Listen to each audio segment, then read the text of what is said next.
Unit 109အခန်း100ကိုဖြစ်ပါတယ် preposition တွေကြည့်ကြရအောင် under အောက်မှာပေါ့နော် behind အနောက်မှာ opposite ဆန့်ကျင်ဘက်ဆိုတဲ့ဒီမျိုးအစရှိတွေဖြစ်ပေါ့နော် etc ဆိုတော့ဒီမျိုးအစရှိနဲ့ပတ်သက်တဲ့ preposition တွေပေါ့နော်အဲ့ဒါတွေတစ်ချက်ကြည့်ကြရအောင်နံပါတ် A ကကျတော့ next to ဆိုတာကျတော့ဘေးမှာပေါ့နော် beside ကလည်းဘေးမှာအတူတူပဲသူတို့ဖွဲ့အိပ်ပဲအတူတူပဲပေါ့နော် next to နဲ့ beside နဲ့နောက်ကကျ between ကကျတော့ကြားမှာပေါ့နော် in front of ဆိုတာကျတော့အရှေ့မှာပေါ့ behind ကကျတော့အနောက်မှာပေါ့ behind ပေါ့နော် behind ကအနောက်မှာဖြစ်တယ်အဲ့တော့ဒီမှာ ABCD E ဆိုမှတော့ပုံလေးပြပေးထားရပေါ့အဲ့တော့ A ကိုကြည့်အောင်မှာ A is next to B A က B နားလေးမှာเนาะ B နဲ့ B ရဲ့ဘေးမှာပေါ့ or down မို့ဆိုရှင် A is beside B ပေါ့เนาะ or next to ပဲပြော beside ပဲပြောအတူတူပဲပေါ့ B ကိုကြည့်အောင် B is between A and C ပေါ့เนาะ B ကA နဲ့ C နဲ့ကြားမှာရှိရပေါ့เนาะအကြားကို between လို့ပြောတယ် D is in front of B ပေါ့ D เนาะ D မှာအရှိကကျတော့ B ရဲ့အရှိမှာဆိုတော့ D is in front of B ပေါ့เนาะ B ရဲ့အရှိမှာပေါ့ပြောမယ်ဆိုရင်မြန်မာနဲ့ဆင့်ကျင်ဘက်ပေါ့เนาะမြန်မာတွေက B ရဲ့အရှိမှာဆိုရင် B ဆိုတဲ့ဟာကိုအရှိမှာထားပြီးပြောတယ်သူတို့ကကျတော့အရှိမှာဆိုလို့ရှိရင်အရှိမှာပြောခင်သူကကျတော့စာကြောင်းရဲ့အနောက်ဆုံးမှာရှိနေတာပေါ့ in front of B ပေါ့เนาะအဲ့ဒါလေးနည်းနည်းလေးမြန်မာနဲ့အင်္ဂလိပ်နဲ့ကကျတော့နည်းနည်းဆင့်ကျင်ဘက်စကားလုံးအပြောင်းပြန်အသွားလာမျိုးမှာများတယ်ပေါ့နော်။ E is behind B ပေါ့။အဲ့တော့ E ကကျတော့ B ရဲ့အနောက်မှာ E ကကျတော့ B ရဲ့အနောက်မှာပေါ့နော်။အဲ့တော့ also တဲ့ကြည့်အောင် A is on the left ပေါ့ on the left A ကဘာဖြစ်တာလဲဘယ်မှာရှိရလဲဆို on the left ဆိုတော့ဘယ်ဘက်မှာရှိရပါတော့။ကျမတို့ဒီစာအုပ်ရဲ့ဒီအပေါ်ပေါ့တို့မျက်နှာချင်းဆိုင်နဲ့ကြည့်တယ်မယ်ဆိုရှင် A ကဘယ်ဘက်မှာရှိရဲ C ကကျတော့ on the right ပေါ့နော် C ကကျတော့ညာဘက်မှာရှိတယ် B is in the middle of the group ပေါ့နော် B ကကျတော့ဒီ group ပေါ့ဒါဆိုစုပေါင်း9ယောက်ရှိရဲအဲ group ရဲ့အလယ်မှာရှိရပါပေါ့နော် in the middle of ဆိုတော့အလယ်ကိုပြောတာဖြစ်တယ် okay ဒါနံပါတ် A ပေါ့နံပါတ် B ကိုကြည့်ကြရအောင် opposite ဆိုတာကိုယ့်ရဲ့ဆန့်ကျင်ဘက်မျက်နှာချင်းဆိုင်လို့ပြောတာဖြစ်တယ် in front of ဆိုတာကျတော့ခုနပြောလို့ကိုယ့်ရဲ့အရှိမပေါ့နော်ကြည့်အောင် A is sitting in front of B ပေါ့နော် A ကဘာဖြစ်တာလဲဆိုရှင် B ရဲ့အရှိမထိုင်နေတာဖြစ်တယ်နောက်ကကျတော့ A is sitting opposite C A ကကျတော့ C နဲ့ကျတော့မျက်နှာချင်းဆိုင်ထိုင်နေတာဖြစ်တယ်ပေါ့နော်အဲ့တော့သူနှစ်ယောက်ကမျက်နှာချင်းဆိုင်ထိုင်နေတာပေါ့နောက်ကကျတော့ C is sitting opposite A ပေါ့ C ကဘာဖြစ်တာလဲဆိုရှင် A နဲ့ဘာဖြစ်တာလဲမျက်နှာချင်းဆိုင်ထိုင်နေ A ကလည်း C နဲ့မျက်နှာချင်းဆိုင်ထိုင်နေ C ကလည်း A နဲ့မျက်နှာချင်းဆိုင်ထိုင်နေတယ်အဲ့တော့မျက်နှာချင်းဆိုင်ထိုင်တာ opposite လို့ပြောတာဖြစ်ပါတယ်နော်အရှိကကျတော့ခုနပြောလို့ B နဲ့ E နဲ့ပြထားတယ်လို့မျိုးဒါကိုယ့်ရဲ့အရှိမှာပေါ့နော်နံပါတ် C ကိုကြည့်ကြအောင် C ကကျတော့ bind ပေါ့ bind ကကျတော့ဟိုနဲ့တူတူပဲနားမှာပေါ့နော် next to နဲ့ beside နဲ့တူတူပဲ bind ကနားမှာပေါ့ bind the window ဆိုရင်ဘင်းနှင်းပေါက်နားမှာပေါ့နော် our house is by the sea ပေါ့နော်ငါအိမ်ကဖြစ်တာလဲပင်လယ်ကမ်းခြေနားမှာပေါ့နော် beside the sea လည်းပြောလို့ရတယ်ပေါ့နော် next to the sea လို့လည်းပြောလို့ရတယ်Who is that man standing by the window ပေါ့နော်အဲ့လိုအဲ့အမျိုးသားကဘယ်သူကြီးတော့ by the window ဆိုဘယ်နှင်းပေါက်နာအဲ့ဘယ်နှင်းပေါက်နာအမျိုးသားကြီးကအဲ့ဘယ်နှင်းပေါက်နာမှာရက်နေတဲ့အမျိုးသားကြီးကဘယ်သူကြီးတော့အဲ့လိုမေးရပါတော့ဟုတ်ဆို if you feel cold ပေါ့မင်းအကယ်၍အေးတယ်လို့ခံစားရမယ်ဆိုရှင် why don't you sit by the fire ပေါ့နော်မင်းမဖြစ်လို့မီးပုံနားမှာလာမထိုင်တာလေပေါ့နော်မင်းအေးတယ်ဆိုလို့ရှိရင်မဖြစ်လို့မီးပုံနားမှာလာမထိုင်တာလေပေါ့နော်အပိုင်းဆိုတာကြတော့နားမှာဆိုတဲ့အတိတ်ဖြစ်တယ်နောက်ကြဒီကကျတော့ under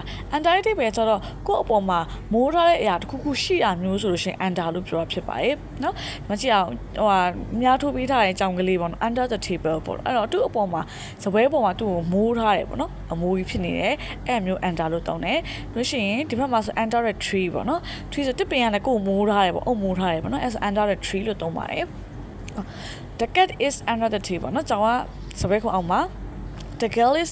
standing under the tree ပေါ့နော်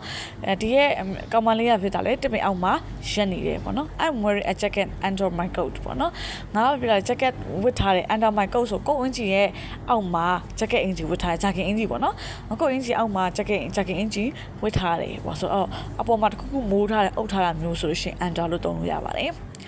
ကြည့်အောင် E ကိုကြည့်အောင် E ကကျတော့ above and below ပေါ့နော် below ကလည်းအောက်မှာပဲဒါပေမဲ့သူကကျတော့ဘယ်လိုမျိုးကြီးလဲသူ့ပေါ်မှာအုံမိုးထားတွေဘာမရှိဘူးပေါ့နော် below ကကျတော့အထူးတစ်ဖြစ်ဒီ above တွေ below တွေကကျတော့ line ပေါ့ line တို့ရေပင်ညင်တို့ရေပင်ကြီးပုံစံမျိုးတွေပေါ့နော်အဲ့မျိုးတွေဘာမှအပေါ်မှာအုံမိုးထားတာမျိုးတွေတားဆီးထားတာမျိုးတွေမရှိတဲ့ပုံစံမျိုးမှာသုံးပါတယ်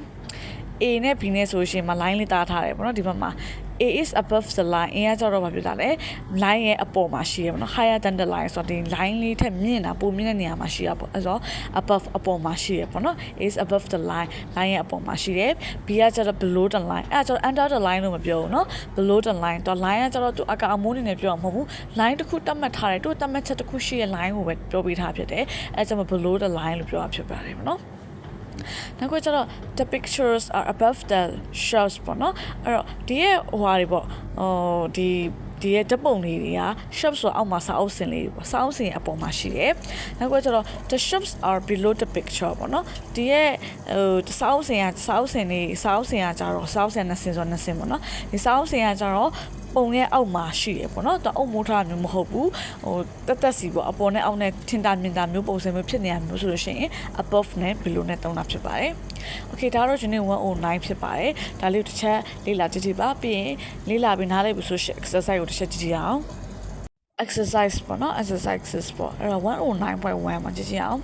Where are the people in the picture ပေါ့နော်အပုံထဲမှာရှိတဲ့လူတွေကဘယ်မှာလဲဘယ်နားမှာရှိနေကြလဲလို့မေးရပေါ့ဒါကကြတော့ complete the sentences ပေါ့စာကြောင်းမပြည့်စုံအောင်ဖြည့်ပေါ့နော်ဒီမှာရှိတဲ့ Ellen ရှိမယ်နောက်တစ်ခုကကြတော့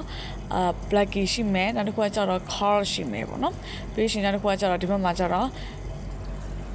Daniela ရှိမယ် Emma ရှိမယ်နောက်ကကျတော့ Frank ရှိမယ်ပေါ့နော်အဲ့တော့တို့ရဘယ်နားမှာဘယ်လိုရှိရလဲပေါ့ကြည့်ကြအောင်နော် Carl is standing behind Frank ပေါ့နော်အော် Carl ကဘာဖြစ်တာလဲ Frank ရဲ့အနောက်မှာဖြစ်တာလဲရက်နေတယ်ပေါ့နော်အဲ့တော့သူပေးထားတဲ့ sitting တွေရှိတယ် standing တွေရှိတယ်ပြီးနာမည်လေးတွေပါတယ်အဲ့တော့ခုနဒီအရှိမတင်ထားတဲ့ preposition တွေ behind လားbeside လား between လားပေါ့နော်အဲ့ဒါလေးတစ်ချက်လေးလာပြီးတော့ပြန်ထည့်ကြည့်ပါ။နောက်ကျတော့ 109.2 ကြည့်ကြအောင် look at the pictures and complete the sentences ပေါ့နော်အဲ့တော့ပုံမြင်ကြည့်ပြီးတော့စာကြောင်းပြေးဆောင်ဖြည့်ပေါ့နော်ဒီအရှိမဆိုရှင်ကြောင်းကစပွဲခွေအောက်မှာဆိုတော့ under ဆိုတဲ့ preposition တုံးထားတယ် under the table ပေါ့နော်အဲ့တော့ရှာဟာတွေကြည့်လို့ရှိရင်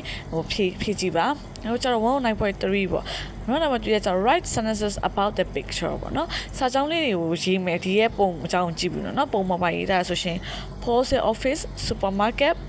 theater fountain ဆိုရေးပန်းပေါ့နော်ရေးပန်းလို့ရှိရင် bank ပေါ့နော်နောက်ကျ bookshop ပေါ့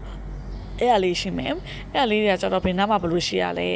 fountain ဆိုဘယ်နားမှာရှိရလဲ theater ဆိုရှင်ဒါပြစေရုံပေါ့ပြစေရုံဆိုဘယ်နားမှာရှိရလဲပေါ့နော်အဲ့အလေးတွေသူကဘယ်နားမှာလဲဟိုဟာပေါ့တဲလွန်စာလေးပေးထားတယ် next to ပေါ့နော်ပြီးလို့ရှိရင် in front of ပေါ့အရှိမပေါ့ opposite မျက်နှာချင်းဆိုင်ပေါ့ next to နားမှာ above အပေါ်မှာ below အောက်မှာပေါ့နော်အဲ့တော့ above ကဘယ်ရလဲ between ကဘယ်ရလဲပေါ့နော်အဲ့လေးကိုသူပေးထားတယ်ပေါ့ဒီမှာပေးထားတဲ့ဟာလေးနဲ့ကြည့်ပြီးတော့ကိုဖြည့်ကြည့်ပါပေါ့နော်နောက်ပိုင်းကျရင်ကျွန်တော်တို့အဖြည့်တိုက်ကြည့်ရအောင်ဒါလေးက unit 109ပဲဖြစ်ပါတယ်